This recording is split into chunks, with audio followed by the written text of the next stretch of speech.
नमस्कार, knocking-news.com में आपका स्वागत है। मैं हूं गिरिजेश वशिष्ठ। अमेरिका से एक बड़ी खबर आ रही है और ये खबर हम सबको कुछ सिखाने वाली है, ख़ासतौर पे भारत के पत्रकारों को, जो ये मान चुके हैं कि मालिक की नौकरी, यानी जो पत्रकार की नौकरी है, संपादक की नौकरी है, रिपोर्टर की नौकरी है, वो वैसी नौकरी है जैसे ढाबे पे मुंडू काम करता है वैसे ही, या दुकान पे काम करने वाले नौकर की, कि जो ऊपर का हुक्म होगा वही करना है। मालिक तनख्वाह देता है, पेट पालता है, इसलिए वो जो कहेगा वो खबर छापनी है।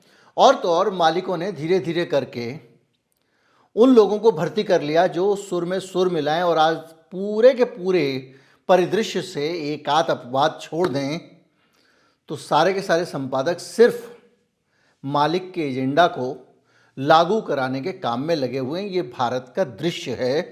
और अमेरिका से ये जो खबर आ रही है, वॉशिंगटन पोस्ट से, ये भारत के पत्रकारों को कम से कम ये याद दिलाने के लिए है कि भैया तुम्हारी हैसियत क्या है, तुम्हारा कद क्या है, तुम्हारी समाज के लिए जिम्मेदारी क्या है और तुम्हें क्या करना चाहिए। हालांकि जिस तरह से पूरे कुएं में भांग पड़ी हैं, उम्मीद नहीं की जा सकती कि कोई ज़रा भी रीढ़ दिखाएगा। मैं ऐसे पत्रकारों के बीच में पला और बड़ा हुआ हूँ, ऐसे पत्रकारों के अंडर में काम किया है जिन्होंने असहमतियाँ होने पर नौकरी को फुटबॉल की तरह लात मारी और बाहर निकल गए। खबर है वॉशिंगटन पोस्ट की, और जो अभी 2 घंटे पहले की घटनाक्रम है वो ये है कि वॉशिंगटन पोस्ट के मालिक जेफ बेजोस की तानाशाही। जेफ बेजोस ने 2013 में वॉशिंगटन पोस्ट खरीद लिया था। तब से वो लगातार उंगलीबाजी करते हैं और वहाँ के जो पत्रकार हैं वो उसका विरोध करते हैं। यानी इस बात को भी करीब 17 साल हो चुके हैं, माफ़ कीजिए 12 साल हो चुके हैं। तो अभी जो ताज़ा घटनाक्रम है वो ये है, जेफ बेजोस ने एक हुक्मनामा जारी किया अखबार के मालिक का अखबार में क्या छपना चाहिए, जो कंटेंट है उसको लेकर, और उसके अंदर जो एडिटोरियल कंटेंट है, जो संपादकीय सामग्री है, उसको लेकर हस्तक्षेप का कोई अधिकार नहीं होता है। ये विश्वव्यापी खबर है। यहाँ तो अडानी एक चैनल खरीद लेता है और उस चैनल का पूरा सुर ही बदल जाता है। अंबानी एक चैनल खरीद लेता है और वो कुछ का कुछ बोलने लगता है। मालिक देवता है। भारत के पत्रकारों की स्थिति है, कितना भी ज्ञान बघारें, कितनी आदर्श की बात करें, भारत के पत्रकार मानसिकता से गुलाम हो चुके हैं और तुरंत गुलामी को स्वीकार करते हैं, अपवादों को छोड़कर। इस मामले में क्या हुआ कि एक राय दे दी उन्होंने कि जो संपादकीय पेज है ना, ओपिनियन पेज, बहुत आजकल तो सब लोग ओपिनियन दे रहे हैं, सब लोग अपनी राय दे रहे हैं। तो ना वॉशिंगटन पेज के संपादकीय पेज पे अब कुछ छापो वापो नहीं, कुछ ज़्यादा क्रिटिकल मत हो, क्योंकि आपको मैंने बताया था कि किस तरह से ये सब लोग पीटर टील के चेले ही तो हैं, चाहे ट्रंप हो, जो या फिर जुकरबर्ग हो, ये बेजोस हो, या आपका वो इलॉन मस्क हो। तो जो उनकी सरकार है उसके खिलाफ कोई कुछ राय ना दे, तो बोले सोशल मीडिया पे तो बहुत सारी राय छपती रहती है, ये लिखा है उसने। तो इतनी ज़्यादा आजकल राय आने लग गई है सोशल मीडिया पे, तो अपने एडिटोरियल पेज में राय छापने की क्या ज़रूरत है। तो बोले क्या छापो, बोले 2 चीज़ छापो। एक तो व्यापार करने की जो आज़ादी है उसको लेकर केवल ओपिनियन लिखो, और दूसरा ओपिनियन लिखो व्यक्ति की स्वतंत्रता से जुड़े हुए विषयों पे। यानी रोज अखबार के संपादकीय पेज पे यही 2 बातें छपेंगी। ये ऑर्डर कर दिया उसने। हम तो ये बात भी कर रहे हैं कि ये कहना चाहिए था, उसको नहीं कहना चाहिए था, या उसकी ये राय सही है गलत है। लेकिन पत्रकार का फर्ज है कि भैया जो भी हो, सही गलत राय हो, तुम क्यों बताओगे हमको उनको क्या करना है। क्योंकि हम कस्टोडियन हैं इस देश की जनता के, और इस देश की जनता की अभिव्यक्ति की स्वतंत्रता के। जनता की आवाज़ जनता तक कैसे पहुंचनी है ये सुनिश्चित हमें करना है, तुमको नहीं करना है। तुम तो धंधेबाजो, कल ही के दिन पूरी पॉलिसी बदल दोगे, जो भारत में हो रहा है। खैर, तो इसके खिलाफ वहाँ का जो ओपिनियन एडिटर है डेविड शिपली, उसने इस्तीफा दे दिया है। बेजोस की एक चिट्ठी के खिलाफ नौकरी को लात मार के वो चला गया। भारत से तुलना करें, कितने संपादक हैं जो इस तरह की चिट्ठियों के खिलाफ बगावत करने की हिम्मत रखते हैं। और इसके साथ उसने बहुत सारी बातों को लेकर एक नाराज़गी जताई। जहाँ तक सवाल जेफ बेजोस का है, वो जब उससे इसको ख़रीदा है तब से वो वॉशिंगटन पोस्ट के अंदर चाहता है कि उसकी मनमानी चले, उसका हुक्म चले और उसके आधार पर अखबार में सामग्री छपे। लेकिन आप समझिए 12 साल हो गए 2013 से। वहाँ के पत्रकारों ने अपनी स्वतंत्रता के अंदर दखलंदाजी को स्वीकार नहीं किया है। 12 साल बाद भी वो अपनी मर्जी से खबरें छपवाने की हिम्मत नहीं कर पाता है। भारत में तो इधर खरीदा, दूसरे दिन से ही जय अडानी शुरू हो गया। जो चूं चपड़ करते थे वो सब बाहर कर दिए गए, चाहे रवीश हो या कोई और हो। कुछ लोगों ने एनडीटीवी में इस्तीफे भी दिए, मैंने कहा अपवाद भी हैं, लेकिन ज़्यादातर मामलों में यही हुआ। $250 मिलियन में इसको ख़रीदा था उन्होंने 2013 में, और तभी लोगों ने आशंका जताई थी कि ये धंधेबाज आदमी आ गया है वहाँ पे, अब इसके आने के बाद दखलंदाजी होगी और इस तरह की ख़रीदारी नहीं होनी चाहिए। लेकिन दिक्कतें होती रहीं और उसने बहुत सारी संपादकीय नीतियों में अगले साल से बदलाव करना शुरू कर दिए। और पत्रकारों में इस बात की टेंशन हो गई कि भाई अमेज़ॉन का तू मालिक है, अमेज़ॉन की जो गलत नीतियां हैं उन पर तो हम लिखेंगे। हम ये नहीं कर सकते कि भाई तो हितों का टकराव होगा, तू कहेगा मैं मालिक हूँ ना, हम तो लिखेंगे। अगर अमेज़ॉन में कुछ गलत हो रहा है तो लिखा जाएगा। और आप अच्छी तरह जानते हैं कि अमेज़ॉन क्या क्या गलत करता है, इस पर हम अलग अलग समयों पर चर्चा कर चुके हैं। 2018 में मार्टी बैरन जो है तब के एग्जीक्यूटिव एडिटर थे उस अखबार के, कार्यकारी संपादक, और बेजोस के बीच में फिर टकराव हो गया। इन्होंने वहाँ पे 4-5 साल के अंदर ही इन्होंने कहा यार ये तो सुनते नहीं है, घुसूंगा ज़बरदस्ती। उन्होंने कहा कि आप जो है वो जो मैं कह रहा हूँ वो छापो। उसने कहा मैं वो छापूंगा जो मेरी जिम्मेदारी है, क्योंकि मैं संपादक हूँ। झगड़ा हुआ 18 तक, 15 से 18 तक, जब तक वो आदमी रिटायर नहीं हो गया वहाँ अड़ा रहा, अपने तरीके से अखबार चलाता रहा। और बेजोस पूरी कोशिश करता रहा कि इसको डिस्टर्ब करे, उसको परेशान करे, उसको प्रेशराइज करे, और वो तनाव चलता रहा। और 2021 में, माफ़ कीजिए 21 में, 18 से लेके 21 तक 3 साल, जब तक वो रिटायर नहीं हो गया बंदा लड़ता रहा, उसने इस्तीफा नहीं दिया। 2021 में जब उसकी सेवानिवृत्ति हुई तो ये अंदाज़ा लगाया कि भैया अब जो भी आएगा नया आएगा वो तो बेजोस का आदमी होगा। अब वॉशिंगटन पोस्ट गया, वॉशिंगटन पोस्ट की आज़ादी गई। लेकिन 22 में फिर से एक टकराव हुआ, फेलिसिया सोनमेज की बर्खास्तगी। पत्रकार फेलिसिया सोनमेज स्टाफ रिपोर्टर थी, उनको इसलिए निकाल दिया गया कि उन्होंने पब्लिकली संस्था के मैनेजमेंट की बुराई की और कहा कि न्यूज़ रूम की संस्कृति और संपादकीय स्वतंत्रता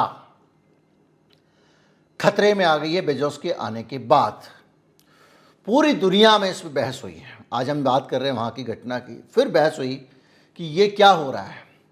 अगर रिपोर्टर अपनी आज़ादी से काम नहीं कर पाएगा तो फिर जनता को कौन देखिए। अखबार का काम क्या है? अखबार का काम मालिक की मर्जी तो चलाना नहीं है कि या किसी पार्टी के लिए काम करना तो नहीं है। अखबार का काम या चैनल का काम है जो देश की जनता है उसको आवाज़ देना। फिर आप कहोगे तो मालिक इतने पैसे खर्च क्यों करेगा, भाई इतना इन्वेस्ट क्यों करेगा? मालिक इसलिए इन्वेस्ट करेगा कि जब ये जनता की आवाज़ को जनता तक पहुंचाने का काम करेंगे, सत्ता तक पहुंचाने का काम करेंगे, सत्ता के कान खींचेंगे, तो ये जब काम करेंगे तो एक अखबार पे करेंगे, अखबार के पन्नों पे करेंगे।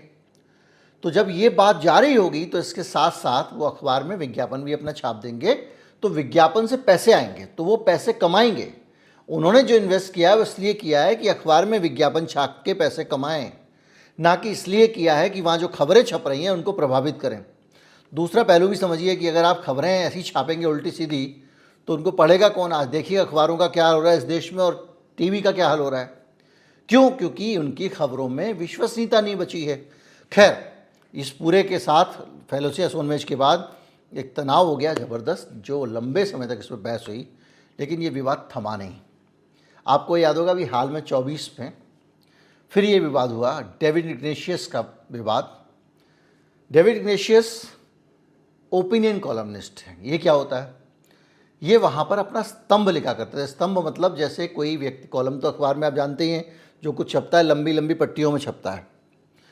तो कुछ लोग ऐसे होते हैं जो नियमित रूप से अपना एक लिखते हैं कॉलम, जैसे कि मान लीजिए राजदीप सरदेसाई का है, वीक में एक दिन आ जाएगा। जैसे बरखा दत्त का एक कॉलम है, जैसे अरुण शौरी का एक कॉलम है, जैसे खुशवंत सिंह का एक कॉलम है। लिखते हर हफ्ते उनको लिखना है। तो ये वहाँ पर एक कॉलम लिखा करते थे। जो रेगुलर लिखने वाले होते हैं वो कॉलमिस्ट कहलाते हैं। उन्होंने कहा कि जो ओपेड है उस पे अभिव्यक्ति की स्वतंत्रता को लेकर खतरा खड़ा हो गया है। यानी बेजॉस जो हैं वो कह रहे हैं कि आप ये ओपिनियन मत दो, ये मत लिखो, वो मत लिखो, वगैरह वगैरह। और उनकी बड़ी स्पेसिफिक चिंताएं थी। उन्होंने कहा कि अमेज़ॉन की लेबर पॉलिसी पे, उसके टेक्नोलॉजी रेगुलेशन पे और समाज में ऊंच नीच पर लिखने की छूट नहीं दी जा रही है। आप सोचिए, पत्रकार कह रहा है कि अगर अमेज़ॉन अपने यहाँ पे लोगों के पैसे नहीं दे रहा, ज़रूरत से ज़्यादा काम करा रहा है, उनका शोषण कर रहा है, तो इसके खिलाफ तो मैं लिखूँगा, भले ही मालिक कोई भी हो। ये कह रहा है कि नहीं मत लिखो। दूसरा उसने कहा कि जो टेक्नोलॉजी के रेगुलेशन है, जो टेक्नोलॉजी के ऊपर किस तरह से शिकंजा कसा जा रहा है, जैसे भारत में भी आईटी एक्ट आ गया वगैरह वगैरह, उसको लेकर लिखने दो। वो कह रहा है मैं नहीं लिखने दूंगा। और सबसे बड़ी बात, समाज में जो भेदभाव है उसके खिलाफ भी, जो वहाँ पे गोरे कालों का है, यहाँ पे आपका हिंदू मुसलमान का मान लीजिए, या यहाँ पर दलित और सवर्ण का मान लीजिए, पिछड़ों का मान लीजिए, इस तरह के भेदभाव के विषयों पर भी लिखने से मना कर रहा है मेरे को। तो ये बड़ी बात हो गई। तो डेविड इग्नेशियस ने जब ये कहा तो इसके बाद उसको जाना पड़ा और उसके समर्थन में बहुत सारे पत्रकारों ने इस्तीफा दे दिया। पूरी संपादकीय टीम। ये तो ओपिनियन कॉलमनिस्ट थे। ओपिनियन कॉलमनिस्ट का मतलब ये हुआ कि अखबार के संपादक नहीं, सिर्फ अखबार में लेख लिखते थे। और इसके समर्थन में फेलिसिया सोनमेज, स्टाफ रिपोर्टर, सैली ब्यूजवी, पूर्व executive editor, Jennifer Rubin, opinion writer, और जेफरी गोल्डवर्ड, फीचर एडिटर, इन लोगों ने वॉशिंगटन पोस्ट छोड़ दिया। ये है सम्मान, पत्रकारिता का सम्मान। भारत के चैनल वालों, अखबार वालों, सीख लो, समझ लो। और ख़ास तौर पे भारत के चैनल और उनके संपादक जो मालिक के लठैत की तरह बैठे रहते हैं, ये कैसे छाप दिया, वो कैसे छाप दिया, उनको सीखना चाहिए कि एक कॉलमनिस्ट के लिए एग्जीक्यूटिव एडिटर ने नौकरी छोड़ दी और बहुत सारे रिपोर्टर ने भी नौकरी छोड़ दी। और इसके खिलाफ एक पूरी दुनिया में माहौल बना। उन्होंने जो नौकरी छोड़ी उससे वॉशिंगटन पोस्ट की स्वतंत्रता कुछ दिनों के लिए और सुनिश्चित हुई। सार्वजनिक तौर पे इसकी आलोचना हुई, पूरी दुनिया में इस पर प्रतिक्रियाएं आई।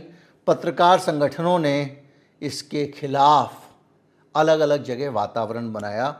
अगले साल यानी आज के दिन फिर बेजोस ने एक घोषणा कर दी, जो मैंने बताया कि किस तरह से केवल मुक्त बाजार और पर्सनल इंडिविजुअल फ्रीडम पे ही आप ओपिनियन लिखो, बाकी ओपिनियन तो बहुत सारी आ रही हैं।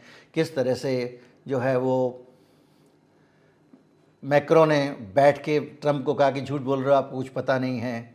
किस तरह से ट्रंप की भद पिट रही है, किस तरह से ट्रंप अत्याचार कर रहा है, किस तरह से लोगों को बेड़ियों भेज रहा है, इस पे कुछ मत लिखो।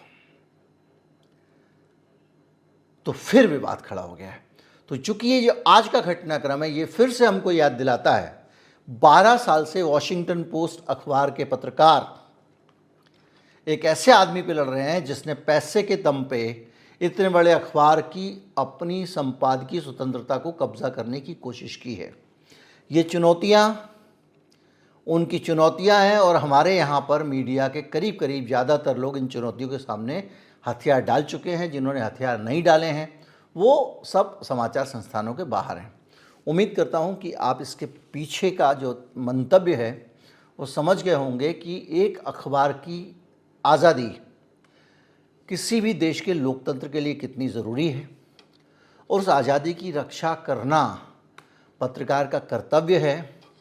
और उस आज़ादी पे अतिक्रमण करने के लिए ऐसे धन पशु, पॉलिटिशियन, गुंडे, बदमाश हर वक्त लालायित रहते हैं। वो चाहते हैं कि ये आज़ादी मेरी मुट्ठी में आ जाए ताकि मैं अपने तरीके से इस देश के लोगों की आज़ादी को छीन सकूं। आज जनता की आवाज़ नहीं आती है अखबारों में, चैनलों में। किसान आंदोलन आता है तो बैठे रह जाते हैं, कुंभ में लोग मर जाते हैं, खबर मैनिपुलेट होती रहती है पूरे दिन। तो ये जनता की आज़ादी से तो खिलवाड़ है।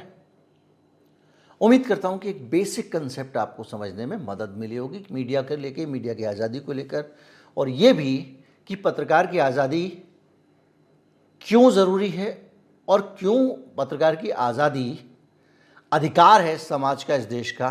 कोई आदमी अखबार चलाकर जनता पर एहसान नहीं कर रहा है। जब हमने पत्रकारिता शुरू की थी तो हमको ये बताया जाता था कि पत्रकार जो है वो एक तरफ है और एक दूसरी तरफ समाज है, और मालिक जो है वो पत्रकार और समाज के बीच पुल का काम करते हैं, दोनों को जोड़ने का काम करते हैं। अब ये पुल जो है इतनी ज़्यादा टैक्स लेने लगा है कि इसने इन दोनों को गुलाम बना लिया अपना, और ये गुलामी तोड़ने के लिए काम शुरू करना पड़ेगा, वरना देश में मीडिया खत्म हो जाएगा। नमस्कार, जय हिंद।